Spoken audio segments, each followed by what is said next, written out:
Heading to the crack house. Heading to the crack house. Heading to the crack house. Welcome to Minisode 42. I am your host, Fritz, joined as always by co-host Mandaddy. Hi. Kaz. Hello. Angela. Hello. And Nick Spry.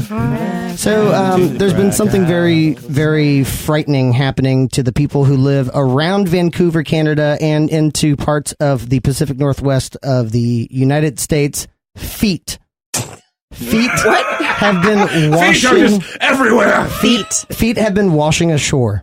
So since 2007, Like huge waves of feet coming on shore? not necessarily. Like feet of feet. How many feet? 14 so far. 14 Over feet. how 14 long? feet. 14 feet have been found since 2007. Scores of disembodied feet, disarticulated from the body, showing no signs of blunt force trauma, no evidence of any kind of cutting off. So you're saying a single foot, not pairs, are washing ashore? Every foot so far has been entombed in a running shoe or some kind of boot. There's only been two like hiking boots that have been found of 14. Each one was different. The third and the fifth foot genetically matched, so that is from one person. Okay. The third and the fifth foot was a left and a right foot, but they sometimes get left feet, right feet. It doesn't matter. But did the shoes match? Because that'd be really weird if genetically they matched, but the shoes were different. The right foot is this Sean Kemp Reebok pump, and the left foot is a sensible flat. Let me just put it this way. In 2016, this person was walking. Charlotte Stevens was taking a walk on Vancouver Island. I didn't even know Vancouver had an island. It is. They just bought it. Yeah. I thought that was like Victoria. I guess it's another island. We're American. We don't know Canada's damn thing one about big Canada. island. Mm-hmm. That's all it is. We're all on one big Essentially. island, really. Well, Charlotte Stevens' husband commented, "Oh, look, there's a single shoe in the sand." Like, that's weird, right? Especially that someone would talk that way, yes. I don't know. I see single shoes on the side of the road all the It's time. always a single Just shoe. one. Always. That's different. That's different. These don't have decaying feet inside of We them. don't know. We We never don't know. stop. I never stop and look. I'm sure he There could wouldn't be a have, foot in there. yeah, he wouldn't have so calmly proclaimed that there's.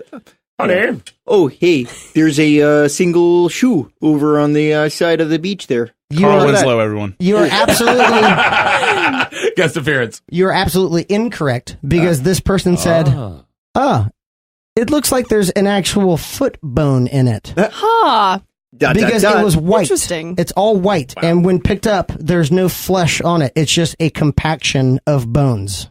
The Methinks a actual foot foot bones. lieth within yonder shoe. Good husband. Yea, verily. So this is an interactive map of where every foot has been found. Just go ahead and pass that around. Is it a footprint of where they found Yeah. Yes. That's a lot of feet. All over the place. Yeah. So what's your theory, Mandaddy? Why would these feet be showing up if they are disarticulated, meaning not severed, not lacerated, not chopped? Someone's got a big old pile of bodies somewhere, and he's just fucking with us. You know, he's got a bunch of bodies, and he's been doing it really for a long time. He's really good at it, but every so often he's like, let's see if they catch me this time.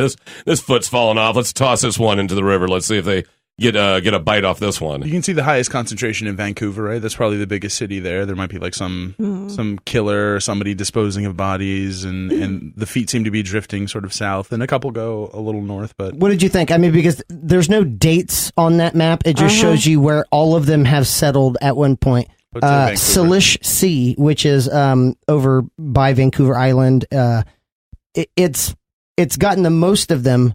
Authorities have said finding one body part remain from the sea is always like the 100-year mark of any like beat patroller.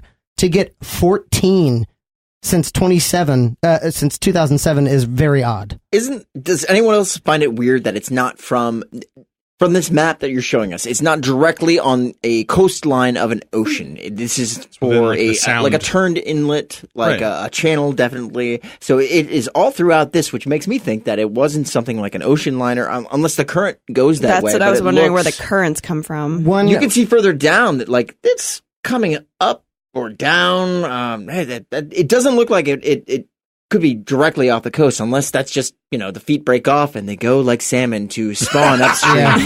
It's a beautiful Some of them watching find the the sheep feet. spawning. Yeah. This website that I'm using is news.com.au. /feet. Dot Feet finder. click. Feet finder.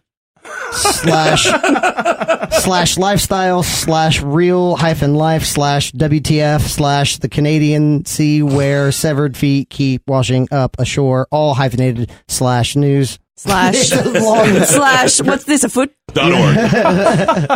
What's all this a food? It's all this, a food. Yeah, but Vancouver Island is really massive, right above Washington in the United States. All of that, almost where Puget Sound is, all of that is just getting these feet washing ashore.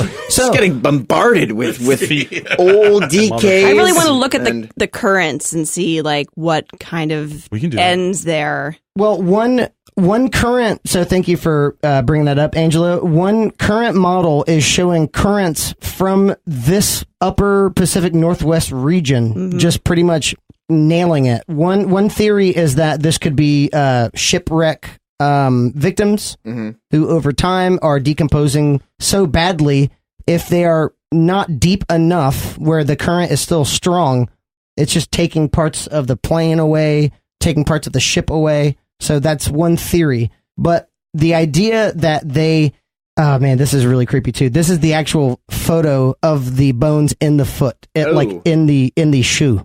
You know, at the same time, there is an ad executive somewhere That's who clean is as hell, trying right, to like Mandaddy? make a spin on this to Totally. make it work for their company to be like Doc Martens lifetime guarantee.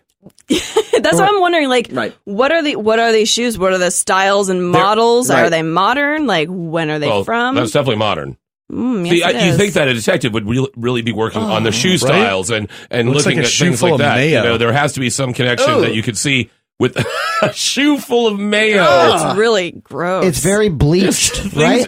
Just okay, everybody out there listening, just think about It's a a very shoe modern full of shoe. mayo because you've never had to do that in your entire life. This is what it exactly looks like. It looks like a track shoe full of mayo. That's a New Balance. Yeah. the Yeah. New Balance That- of mayo. And that's like a pretty like modern shoe. I feel And, like a, that's and like a modern mayo too. It looks like a Duke's, I think. you know. possibly, Yeah. maybe. Something with a Yeah. whole egg for sure. Yeah. Full Olive leg, oil. definitely. So we know it was probably like a middle-aged white dude that didn't like had foot problems, but It's like pretty didn't- mayo-y. Yeah, didn't want to work out that much, but needed some support. So the Vancouver authorities are actually posting photos of these shoes You know this shoe? in order to try, because that's the only thing that they can really go off of, Yeah. unless they go the whole genealogy route and then track DNA to missing persons. It worked with the Golden State Killer. Yeah. So as of right now, that's what's going on in Vancouver. Super, super crazy. I also saw a great documentary you should check out, Long Shot. Larry David and his role in Curb Your Enthusiasm. He exonerated a man who was facing a life imprisonment, possible death penalty charge in Los Angeles. The entire documentary is incredible. It's 40 minutes long. Check it out. Out of 7 Mandaddy beard pulls, I would give it a solid 5.5 because it's only 40 minutes. And when they introduce Larry David, and please do prior research on it, know exactly what you're getting involved with when they intro Larry David. It's one of the funniest moments in a very serious crime documentary. Nice. Awesome. It's also shot in the Errol Morris format. He produced 1988's The Thin Blue Line. Every cop, has that all black square with that blue, rectangular thin line. That movie exonerated a man who was on death row the year after it came out. And him and his wife set up this camera style where instead of a teleprompter, it was a video image of Errol Morris sitting behind the camera. So everyone on camera is looking into the camera telling their story. Okay. And it's really, so it's kind of unnerving. And even, Miss Fritz, she was like, this is kind of odd. They're looking right at me, telling me their story. And there's one moment where they're all looking at pretty much the aha money shot of the entire documentary. And you see people's honest reactions, Larry David's, you see everyone's honest reactions, and it's really, really heartwarming. Oh, okay. So check it out. The Long Shot, or Long Shot. It's on Netflix. Nice. What do you have for us there, Nicholas? So this week, I'm going to do a spooky word of the week. This week, though, it is not quite so spooky, but it is something that is near and dear to all of our hearts here at the fort. And that is the word beer. Beer! Yay, beer! How do you spell that? B-E-E-R. Nice. B-E-E-R. That is a noun. It is, and this is quoting etymonline.com, a site that I quite am fond of. That's a great site. An alcoholic drink made from grain, generally barley, and infused delicious. with hops and boiled and fermented. So this word is extremely old. Beer is actually as old as cavemen. It is one of the very first drinks that has ever existed. What does fermented mean exactly? It's adding yeast and sugar. And No, the yeast produced sugar. Okay. The yeast feed on the sugar, and they produce that's right. gas. that ferments, and increases the alcohol. Where they feed on the yeast. The yeast feed on something, but they produce sugar, which is then turned into alcohol and increases as the yeast live. There's like brewers out there listening to going, you're so wrong. Yeah. Call us and tell us that. Come on, guy. I drink your stuff. I'll just edit that out. Right. So this comes from probably a 6th century West Germanic monastic borrowing of vulgar Latin. Biber, a drink, a beverage. Oh, like Latin. Beer, is it B-E-B-E-R? Like Justin. Exactly, almost like Justin. Wait, how does he spell his name? No idea. With an I-E. B-I-E-B-E-R. No, it's B-I-B-E-R. That is the monastic Latin. A drink. Because to drink in Spanish is B-E-B-E-R, I think. Beber. Yeah. Bebida, though, is also the noun drink. of a drink. Right. A drink. Right. And so the root of that, even older than the monastic Latin, is the original Latin, bebere, B-I-B-E-R-E, to drink. And then you have several different forms of this. It shows up in French, it shows up in German, in Dutch, in Old English, beor, beer. And in many of these languages, it is spelled exactly the same, B-I-E-R. Beer.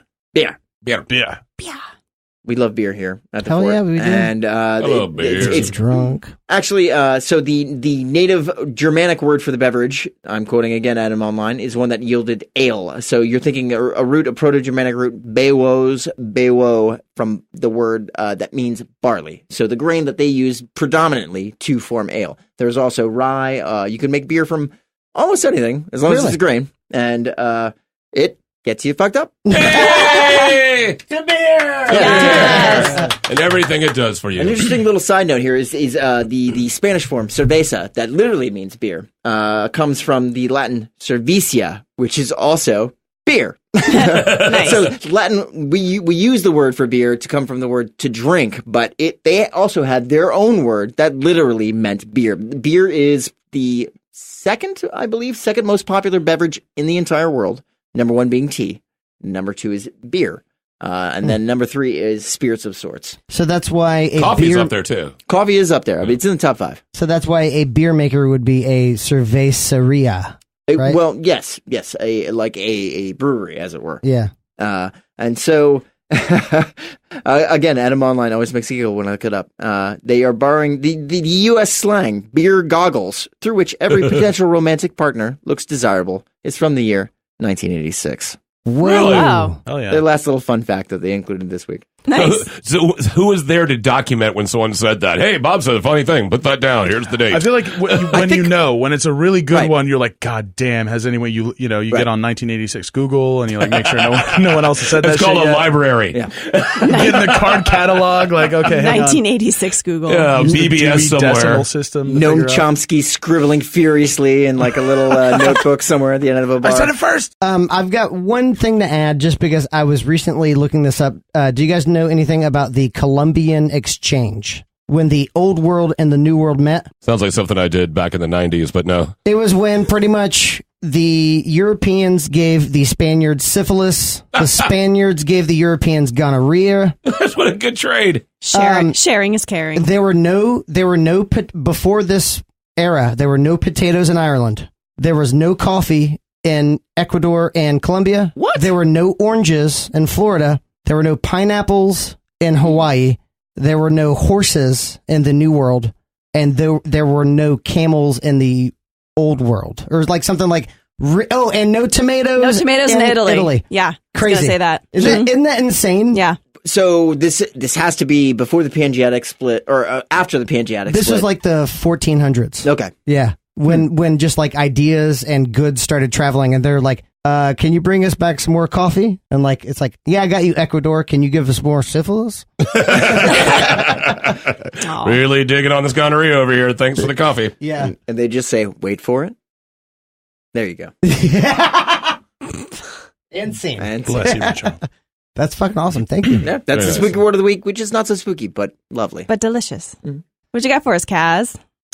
So many things. So many. And that's Kaz. He's been furiously taking notes.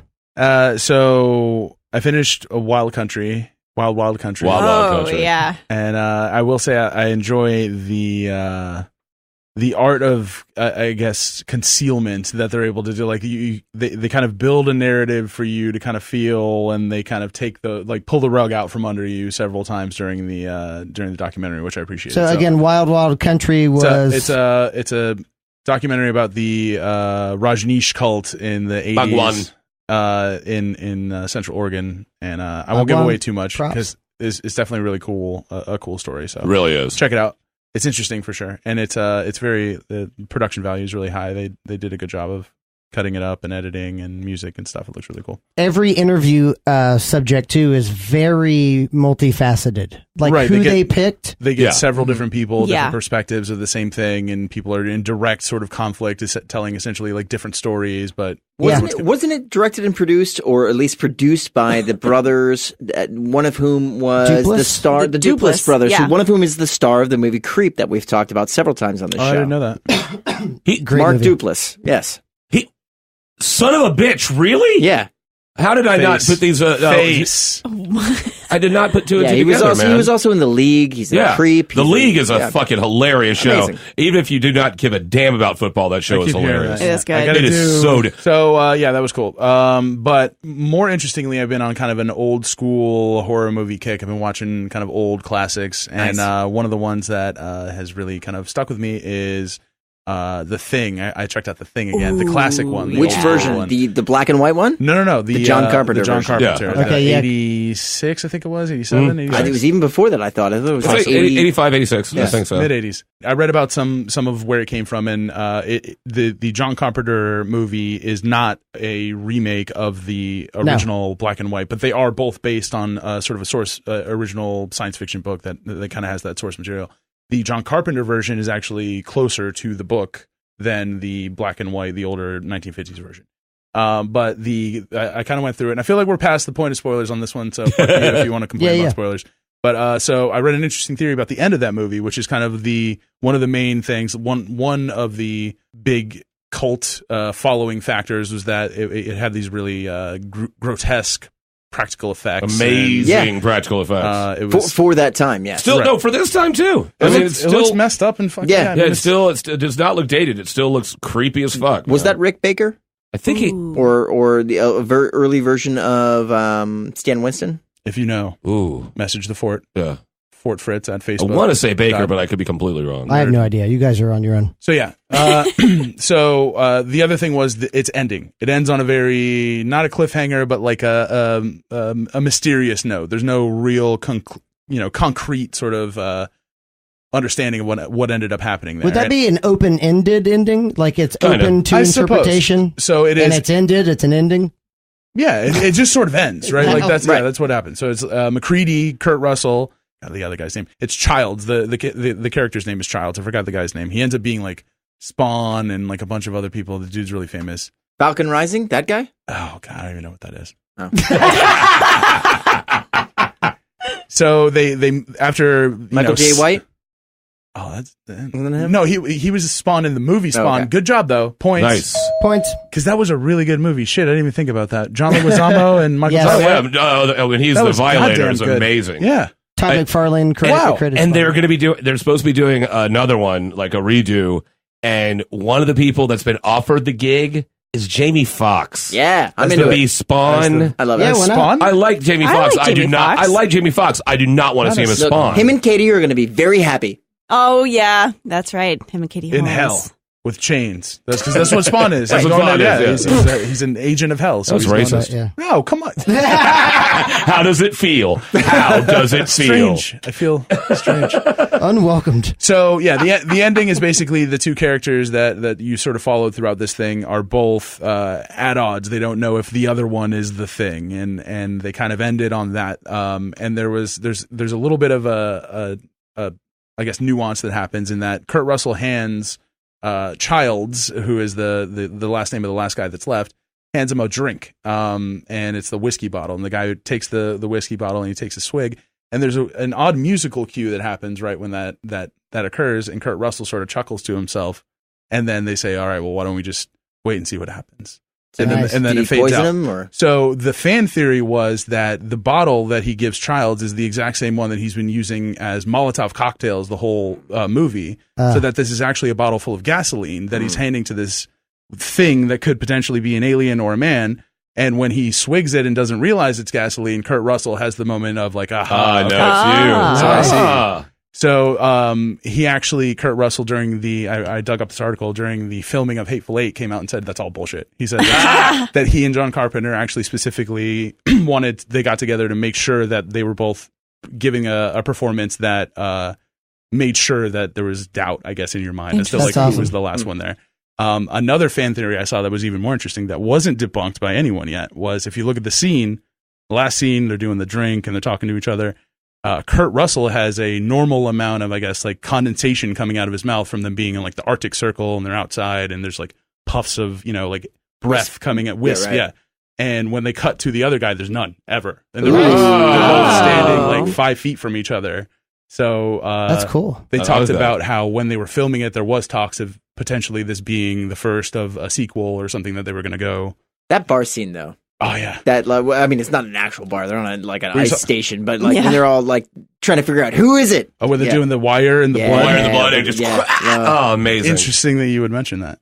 It's badass. So yeah, go check it out. It's a classic movie, and I like it. But what about the horrific remake, redo, whatever they did like 8-10 years ago? So as I was watching it, it like came. You can watch the whole fucking thing on YouTube, which shows you how bad it is. I didn't. I was just like, you know what? I don't want to ruin the whole thing because the thing was scary and it was like one of terrifying. Those. When I was a kid, yeah, like I was like, shit. I don't, like one of those adult scary movies. Like, oh, don't watch that. I'm gonna get scared. And then you finally do, and you realize. Just Kurt Russell. He's a scary part. It's just Kurt Russell. Just Kurt Russell. The terror that is Kurt Russell. He's just a big old dummy. Have you ever seen that video of just Kurt Russell saying "son of a bitch"? He says "son of a bitch" in every movie he's in. Son of a bitch. And it's just this compilation of Kurt Russell going like "son of a bitch" yeah, in like in every movie. Yes. Like the 1980s compilation version of Owen Wilson going, "Oh wow, Yeah. Wow. That is funny. Well, cool. The Thing.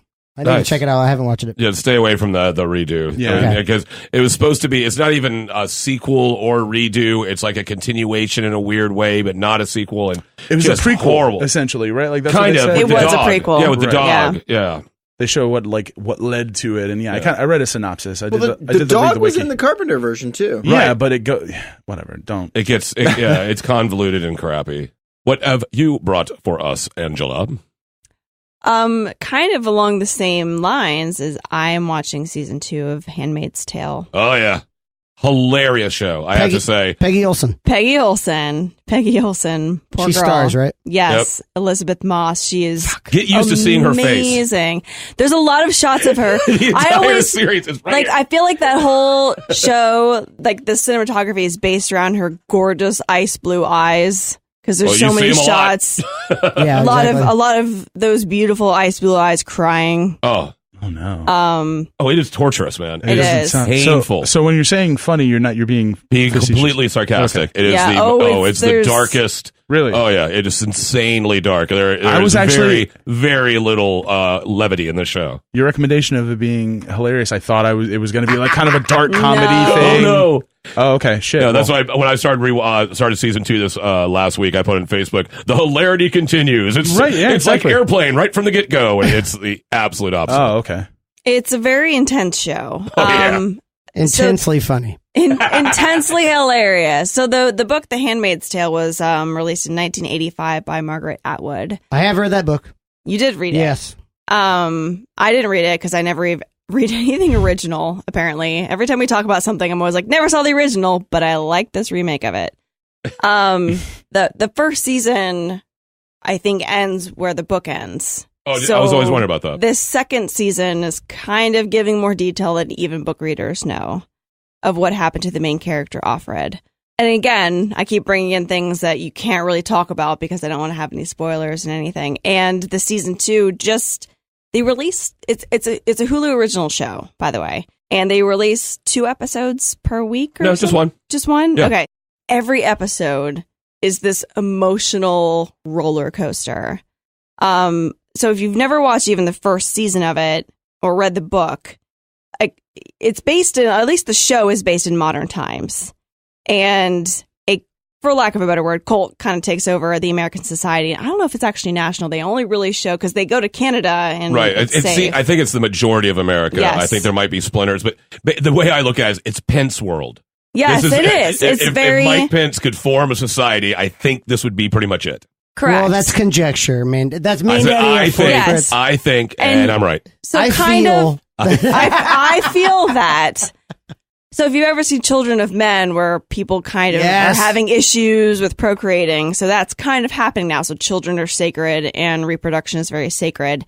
So a very overly religious cult takes over America and women basically become like objects. And if you can't have kids, you're kind of made a slave. And if you can't have kids, you're also made a slave. A different kind of slave. A different kind of slave. It becomes very ritualistic. How is this different than the chicken industry complex in America? They're humans. Where baby male chicks are killed because they're useless. Maybe that's too heavy. That's look. I want to stop at a chicken joint after this. So that's the thing is men are fine in this. Women are not. So it's kind of awesome. You shit. So if you're known to have a healthy uterus, you are made a handmaid for these rich couples. And they're given all these military terms like the Commodore and everything, and they take over and all the clothing is different. All the women who are handmaids have certain Puritan looking outfits, and the people who work in the houses who are barren, quote unquote, have certain things that they wear. And CNN had a fashion article about they talked to the person who makes the individual outfits for that show. And she said, sometimes I can turn something around in hours. Sometimes it takes up to about 10 days. Yeah. But she went into the mindset of designing everyone's uniform. It is absolutely fascinating. Oh, I bet it is. I know nothing about the show, really, what they're doing now.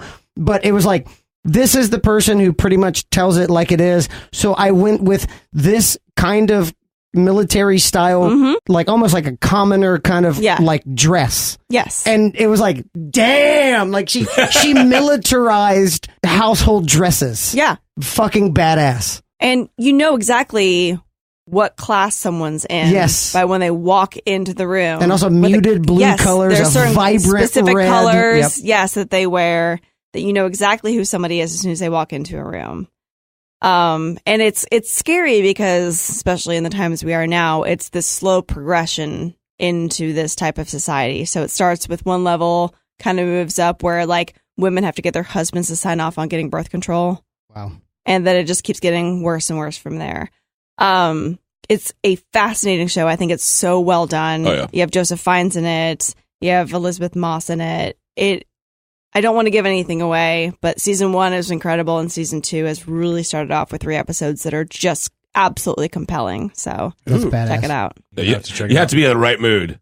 You have to kind of strap. It's okay, things going to get dark. And what's interesting is Mr. Angela looked at me after watching. He was he's as a straight white male, he's this show makes me angry. I can only imagine how it makes you feel. Oh, and I can't imagine. Sure. And I'm it makes me want to kill you in your sleep. only out of protection of this show. So it's very well done. So definitely check it out. Word. Hell yes. Amazing. And the book, the novel. My God. Please read it.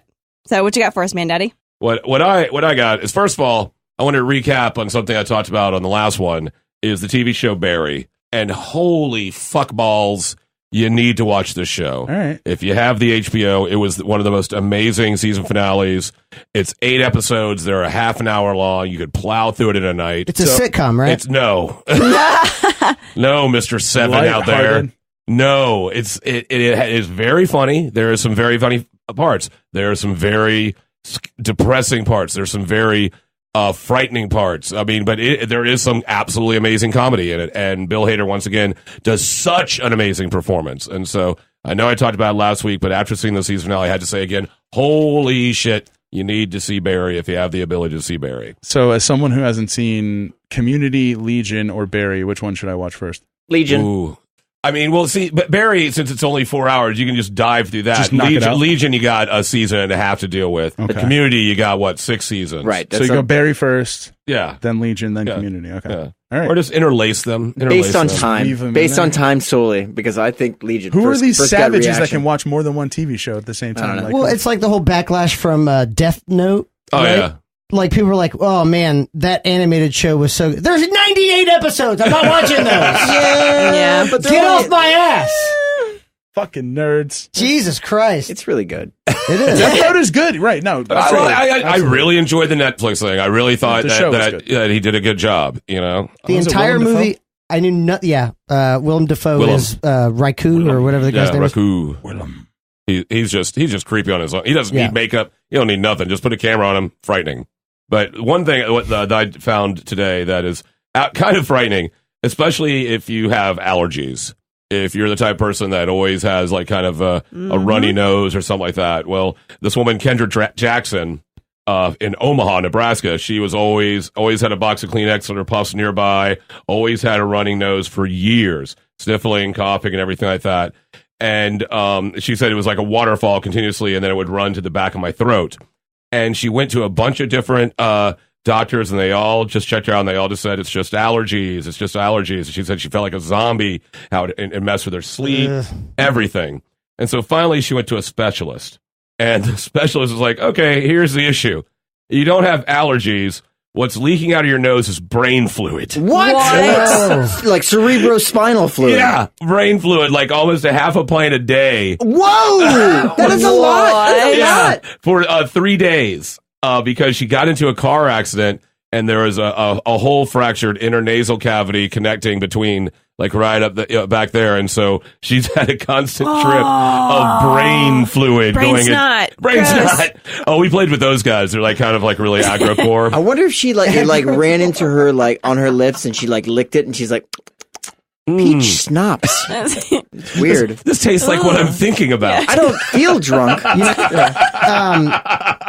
George Clooney, actually, when he was filming the movie Syriana, there's one scene where he's duct taped to this chair and he fell and bumped his head, not very hard, but like enough, I guess, to like make him see stars. He ended up leaking spinal fluid, and like he had to take like a long time off from acting. Wow. Yeah. It's so crazy how tenacious but fragile the human body can be. Yeah. Yes. You could take some real damage, but then sometimes just one little thing in the right area can fuck you up. And at the same time, you see like 4-year-olds and 5-year-olds running around Wham. and they like bounce off a fucking cinder block and they're like, I'm okay. Yeah, they're indestructible, you know.